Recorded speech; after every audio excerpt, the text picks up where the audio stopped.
আমি এবারই ছোট বউ দিয়া। কাজের সূত্রে আমার স্বামী এবং আমার ভাসুর দুজনই বাড়ি থেকে অনেক দূরে প্রবাসে বসবাস করে। আমি এবং আমার যা ঋতু আমরা আমাদের শাশুড়ি মায়ের সঙ্গে থাকি।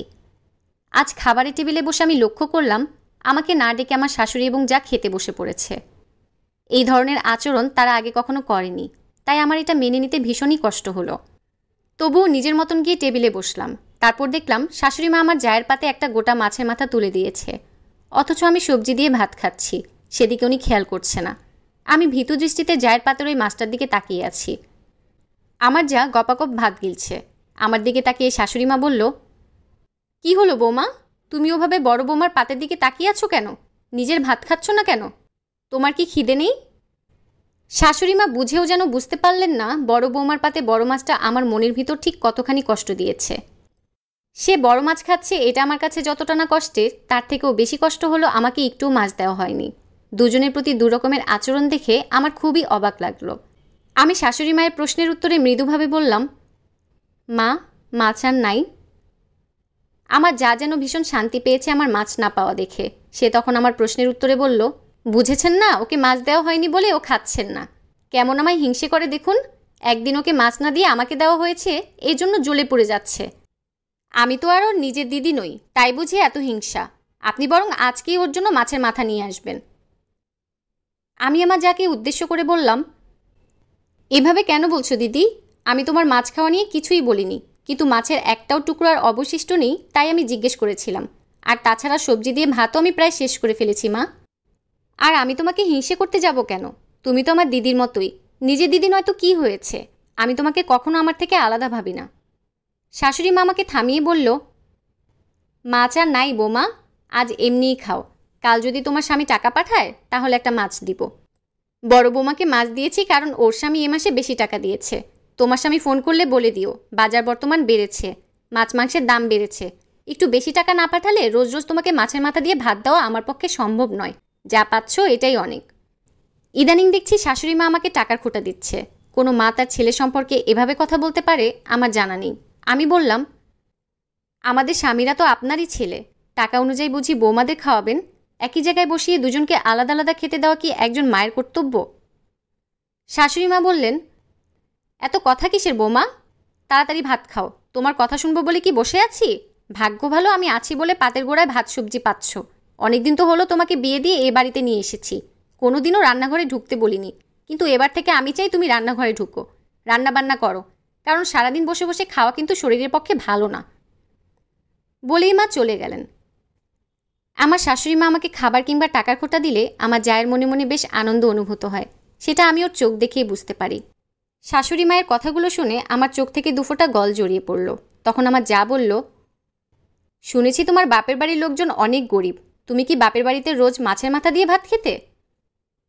না দিদি, বাপের বাড়িতে মাছের মাথা সপ্তাহে একদিন হতো, তাও সেটা ভাইয়ের জন্য। মা বলেছিল স্বামীর ঘরে গিয়ে আমি রোজ মাছের মাথা দিয়ে ভাত খাবো। বাবা মা গরিব ছিল, পড়াশোনা শেখাতে পারেনি, তাই অল্প বয়সে বিয়ে দিয়ে দিয়েছে। কিন্তু তুমি হঠাৎ বাপের বাড়ি প্রসঙ্গ টেনে কথা বলছো কেন? আমি জানি তোমার বাপের বাড়ির লোকজন অনেক বড় লোক, সেজন্যই হয়তো তোমার আদর আপ্যায়ন অনেক বেশি। আমার কথা শুনে শাশুড়ি মা উত্তর দিলেন, সবই যখন বোঝো তখন তর্ক করো কেন? বড় বৌমার বাপের বাড়ি থেকে প্রতি মাসে কত কিছু আসে তুমি খবর নিয়েছো? তার বাবা মা তার একমাত্র মেয়ের জন্য কখনো ভালো খাবার, কখনো নগদ টাকা সবই আমার হাতে তুলে দেন। তাহলে সেই মেয়ের যদি ভালোভাবে খেয়াল না রাখি তাহলে কি চলে? তুমি তার সঙ্গে নিজে তুলনা করে হাসির খোরাক বানিও না নিজেকে। খাবার হলে খাও, না হলে কাল থেকে নিজে যা পারবে চাল ডাল ফুটিয়ে নিজের জন্য রান্না করো। আমরা আর তোমার জন্য খাবার জোগাতে পারবো না। তোমার স্বামী যেভাবে মাসের টাকা কম পাঠাচ্ছে, এভাবে চলতে থাকলে রোজ মাছের মাথা খাওয়া তো দূর, খুদের ভাতও জুটবে না। বলেই আমার শাশুড়ি আর আমার যা দুজনে খিলখিল করে হেসে উঠল। এত অপমান আর আমার সহ্য হলো না। আমি ভাতের থালাটা উঠিয়ে নিয়ে সেখান থেকে চলে গেলাম। গরিব বাড়ির মেয়ে কিংবা স্বামীর যদি অল্প রোজগার হয় তাহলে শ্বশুরবাড়িতে সম্মান কেমন হয় সেটা আর বুঝতে বাকি রইল না। দিনের পর দিন শাশুড়ি মা আমার জন্য রেখে দিতেন শুধু সবজি আর ডাল তরকারি, আর সে আর তার বৌমা রোজ মাছ মাংস দিয়ে ভাত খেত। তার একটাই কারণ, আমার স্বামী নাকি প্রতি মাসে কম টাকা পাঠায়। এভাবে চলতে চলতে একদিন শাশুড়ি মা ভীষণ অসুস্থ হয়ে পড়লেন। সকালবেলা তাকে রান্নাঘরে না দেখে আমি ভীষণ অবাক হলাম। তাকে খোঁজার জন্য তার রুমে যেতেই দেখলাম তিনি বিছানায় শুয়ে রয়েছেন। জিজ্ঞেস করলাম, আপনার কি হয়েছে? এভাবে শুয়ে আছেন কেন? শরীর খারাপ? তিনি উত্তর দিলেন, গতকাল রাত থেকে শুয়ে আছি, সারা রাত ঘুম হয়নি। জানি না কেন শরীরটা খুব খারাপ লাগছে। শরীরের ডান দিকটা কিছুতেই নড়াচড়া করতে পারছি না। বোধহয় আমি আর বেশি দিন বাঁচব না। আমি তাকে সান্ত্বনা দিয়ে বললাম, এভাবে বলবেন না, আমরা তো আছি আপনার জন্য। যতটুকু প্রয়োজন হয় আপনার সেবা করব। এখন উঠুন তো, মুখে চোখে জল নিয়ে একটু ফ্রেশ হতে হবে। তাকিয়ে দেখলাম ওনার মুখটা বেশ শুকনো লাগছে। উনি চেষ্টা করেও কিছুতে বিছানা থেকে উঠতে পারছেন না। তাহলে কি সত্যি উনি প্যারালাইজড হয়ে গেলেন? আমি ওনাকে নিজের হাতে ধরে ওঠানোর চেষ্টা করলাম। তারপর পিঠে একটা বালিশ দিয়ে বিছানায় বসিয়ে দিলাম। তারপর জিজ্ঞেস করলাম, আজই আপনার জন্য ডাক্তার ডাকতে হবে। চিন্তা করবেন না, আপনি খুব তাড়াতাড়ি সুস্থ হয়ে যাবেন। সকালবেলা কি খেতে ইচ্ছে করছে আমাকে বলুন, আমি আপনার জন্য খাবারের ব্যবস্থা করছি। আর এই পুরনো পোশাকটা খুলে আমায় দিন, আমি এটা কেচে দেব। হঠাৎ দেখলাম শাশুড়িমা কেঁদে উঠলেন। আমি জিজ্ঞেস করলাম, কি হলো মা, আপনার চোখে জল কেন? আরে এত ভাববেন না, শরীর তো সকলেরই খারাপ করে। শরীর থাকলে খারাপ হয়, তার জন্য তো কষ্ট পাওয়ার কি আছে? আর তাছাড়া আমরা তো আছি আপনার দেখাশোনা করার জন্য। শাশুড়িমা কাঁদতে কাঁদতে বললেন, আমি আমার শরীর খারাপ হওয়ার জন্য কাঁদিনি। আমি কাঁদছি অন্য কারণে, যা তোমাকে আমি বলে বোঝাতেও পারবো না। আমি কৌতূহলী হয়ে বললাম, কি এমন হয়েছে যে আমাকে বলা যাবে না? আমি তো আপনার মেয়ের মতো। বাপের বাড়ি ছেড়ে যেদিন আপনার কাছে এসেছি সেদিন থেকেই আপনাকে নিজের মায়ের মতোই ভালোবাসি। তাই এমন কিছু আমার কাছে গোপন করবেন না, যাতে আমার মনে হয় আপনি আমাকে নিজের মেয়ের মতন ভালোবাসতে পারেননি। এই কথাগুলো শুনে তিনি হাউ হাউ করে কেঁদে উঠলেন আর বললেন, জানো বৌমা, সকালবেলা বড় বৌমাকে বলেছিলাম আমি উঠতে পারছি না, আমাকে একটু বিছানা থেকে উঠিয়ে বাথরুম পর্যন্ত নিয়ে যেতে। কারণ সে সময় আমার ভীষণ রকম বাথরুম পেয়েছিল। কিন্তু সে আমায় বলল আমি নাকি পঙ্গু হয়ে গেছি, আর কোনোদিন বিছানা ছেড়ে উঠতে পারবো না।